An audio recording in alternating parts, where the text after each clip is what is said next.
Alors, je vais refaire une petite vidéo vite fait sur la friend zone et sur autre chose. Donc voilà. Alors, c'est le cas personnellement, comme c'est le cas pour beaucoup de gens, d'être un petit peu dans cette friend zone qui est malheureusement une invention sociale pour un petit peu diviser les gens, je trouve. Parce que du coup, ça empêche un petit peu justement les gens de vivre sainement et de se dire qu'ils sont capables de vivre dans des relations amoureuses qui soient saines et viables justement pour la vie, pour le couple, que pour les enfants, etc. Même juste pour des relations sociales, hein, même forcément sans sexe ou autre. Mais c'est important parce que du coup, cette friend zone, le problème, c'est que les gens comme moi, comme pour beaucoup d'autres, ils se rendent compte en fait d'une chose, si vous voulez, enfin de plusieurs choses. C'est que, par exemple, si vous voulez, je vais vous parler d'un cas personnel. C'est que je passe du temps en fait à me rendre compte que les gens vont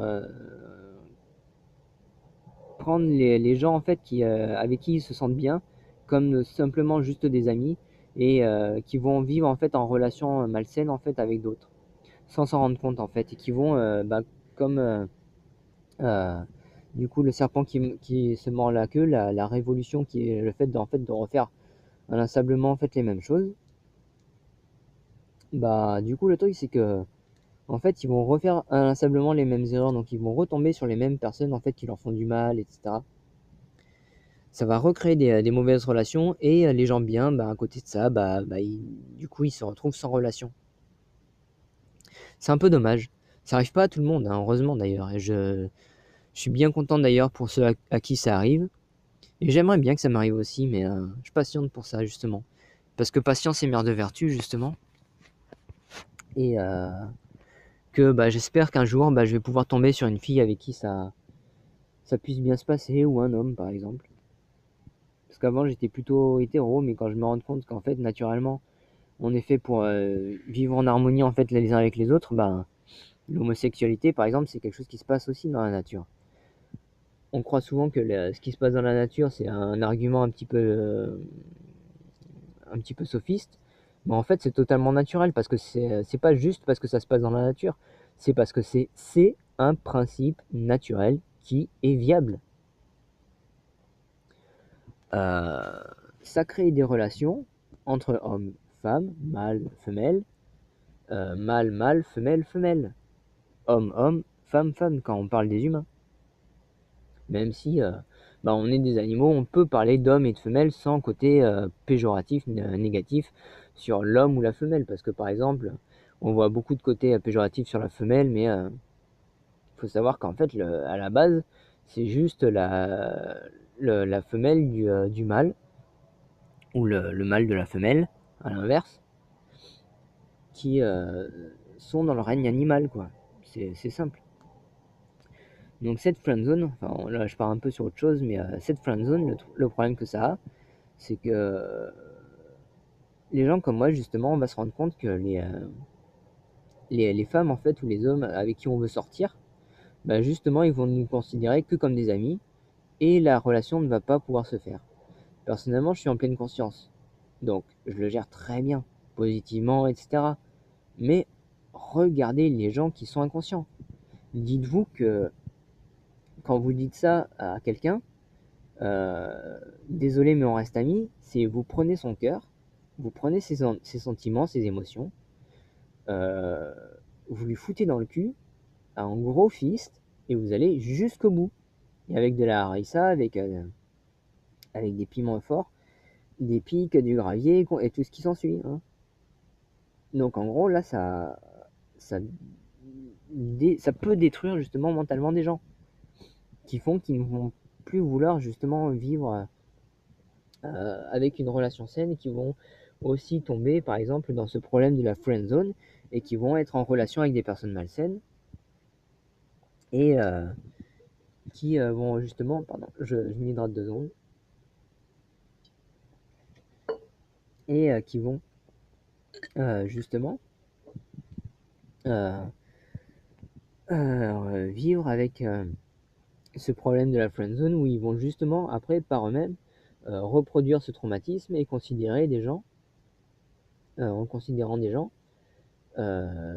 justement dans cette friend zone, et qui vont se couper de possibles relations, parce que considérer une personne comme un ami et pas comme un possible amoureux, etc., dites-vous que rien que pour vous-même, pas juste pour les autres, parce qu'on pourrait dire ah oui, mais tu fais ça pour être en relation avec quelqu'un, ça sent le mec qui veut être en relation ou qui veut baiser.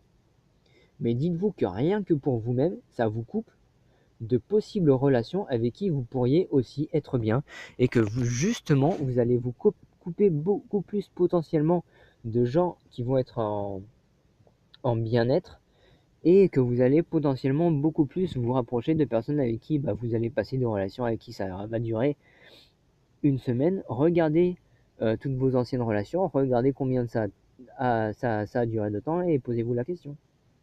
Personnellement, je suis jamais tombé dans ce problème de la friend zone. Je suis tombé en relation 2 fois, avec qui ça s'est très bien passé, sur certaines choses et un petit peu moyennement sur d'autres. Ça a clashé au bout d'un moment, mais mes relations ont duré longtemps. Bon, elle a duré un petit peu 1 mois, mais elle a bien duré. Ça s'est mal passé à cause d'un mec en fait qui est rentré dans la relation et qui a un petit peu justement cassé ma relation avec la copine du moment, qu'il a un petit peu manipulé, qui se l'est tapé après. Et donc du coup, après, ma prochaine relation, elle a duré 1 an. Ça s'est très bien passé aussi. Ça s'est un peu moins bien passé parce que du coup, j'étais pas forcément en pleine conscience, mais du coup, j'étais quand même conscient de tout ce que je vous dis là. Et que, du coup, j'essayais de trouver surtout des relations longues et durables plutôt que des coups d'un soir, etc. Et ce qui s'est mal passé, c'est que du coup, elle était quasiment jamais là. Et bon, je le reconnais maintenant, et je reconnais mon erreur, et je la reconnais plus maintenant. C'est que le truc, c'est qu'avant, du coup, j'étais un petit peu trop dans le être en relation avec la personne, et que quand elle n'était pas là, du coup, ça me posait problème. Maintenant, les relations à distance, du coup, je les vis bien. Et je peux bien les vivre si jamais, du coup, d'ailleurs, j'en vis. Du coup, le truc, c'est que après les relations avec les amitiés, et c'est justement là où est le problème de la friend zone, et que j'ai pas eu avec certaines amies, parce que le truc, c'est que j'ai eu ce problème de la friend zone en fait avec certaines personnes, mais pas avec d'autres, et j'en suis bien content d'ailleurs. Et j'espère retrouver des amis avec qui ça va pouvoir se passer, parce que du coup, j'ai vécu justement des amis avec qui ça se passait parfaitement bien en tant qu'amis.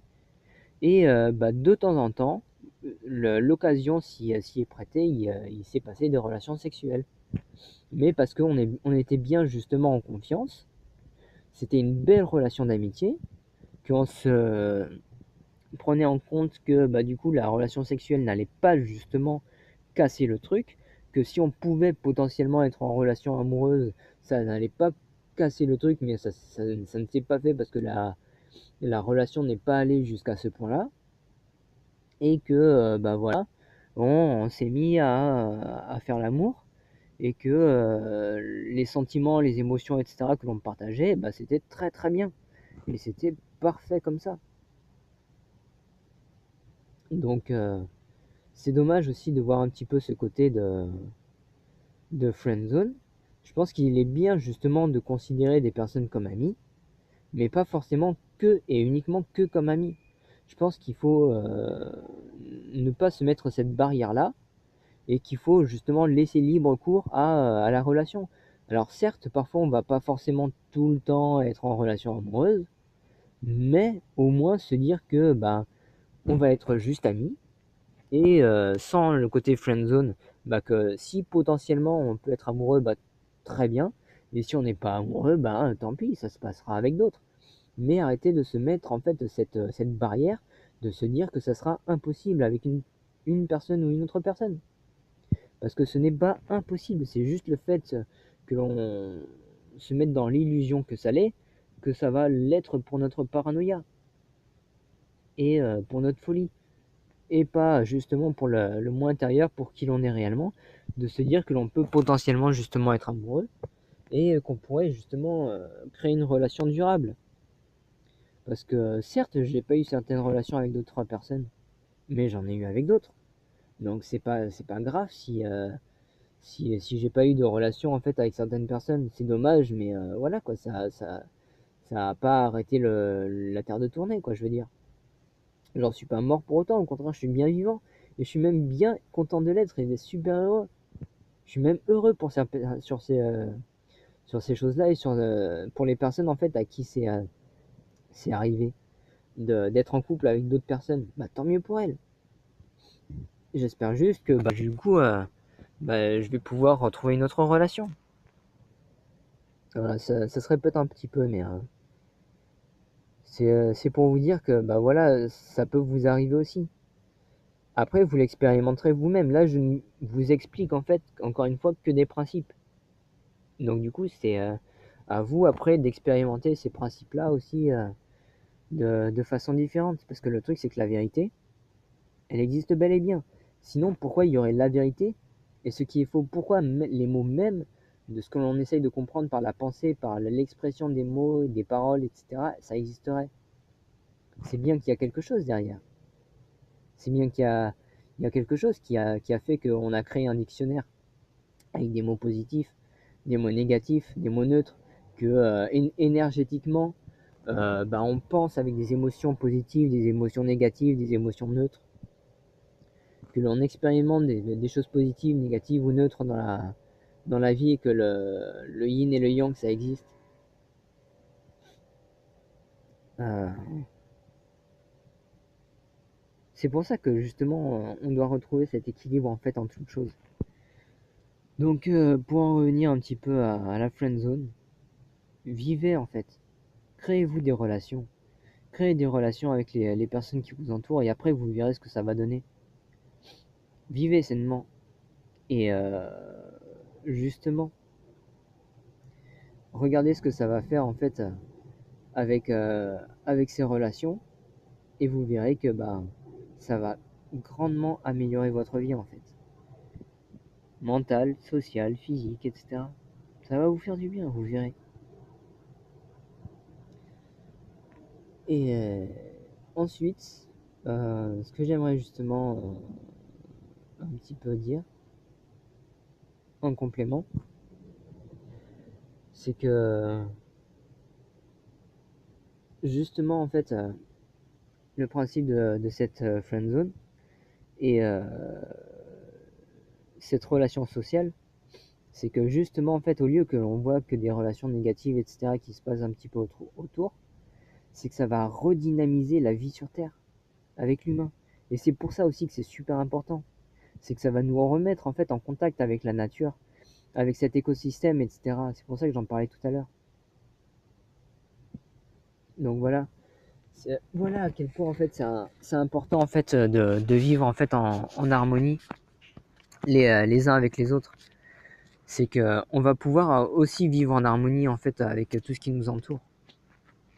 C'est pour ça aussi que c'est aussi important par exemple de créer des relations sociales parce que regardez le diviser pour mieux régner.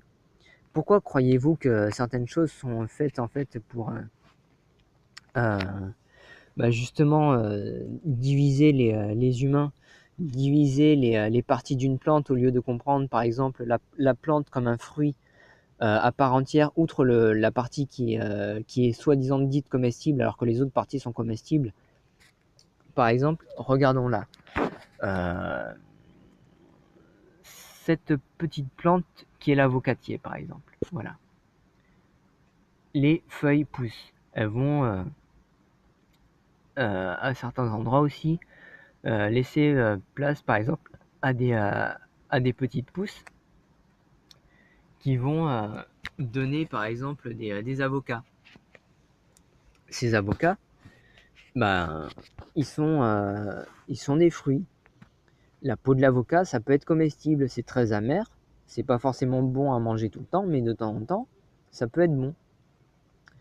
Tout le monde ne va pas forcément aimer au début, mais on s'habitue avec la pleine conscience à comprendre que parfois certaines choses que l'on mange pas forcément tout le temps, ça peut être bon. Bah, du coup, vous allez comprendre que certaines choses comme les plantes médicinales, c'est bon pour le côté curatif. Pas forcément comme aliment régulier, mais de temps en temps pour se purger, etc. Comme la peau d'orange par exemple ou les zestes de citron, c'est pas un aliment à manger tout le temps, mais c'est très bon pour le stress oxydatif par exemple, pour soigner le stress et pour soigner aussi l'oxydation des cellules. Mais par exemple à manger tout le temps, c'est pas très bon. Alors que la pulpe du fruit par exemple, vous pouvez en manger beaucoup plus.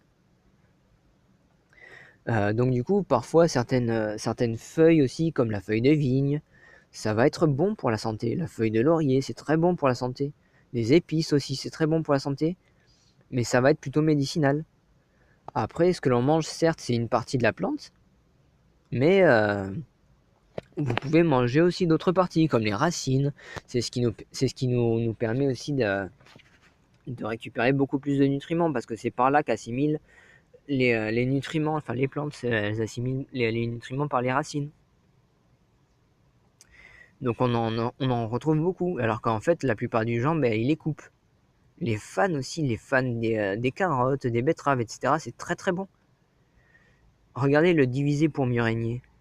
En fait, là, on divise les parties des plantes pour n'en manger que certaines parties, alors qu'en fait, toutes les parties des plantes peuvent être comestibles, mais à certains moments, pas forcément tout le temps. Alors que si vous les mangez à certains moments où vous n'êtes pas en besoin, ça va être nocif, parce que vous n'êtes pas en besoin d'en manger à ce moment-là. Mais ça ne veut pas forcément dire que c'est nocif. De façon définitive, ça veut dire que c'est nocif de façon ponctuelle sur le moment présent. Alors que de façon définitive, ça peut être bon. Parce que si vous les mangez au bon moment, ça va être bon pour vous. Par exemple, si vous êtes en besoin de glucides, vous mangez des bananes, bah du coup ça va être très bon pour vous. Mais si vous êtes en autosuffisance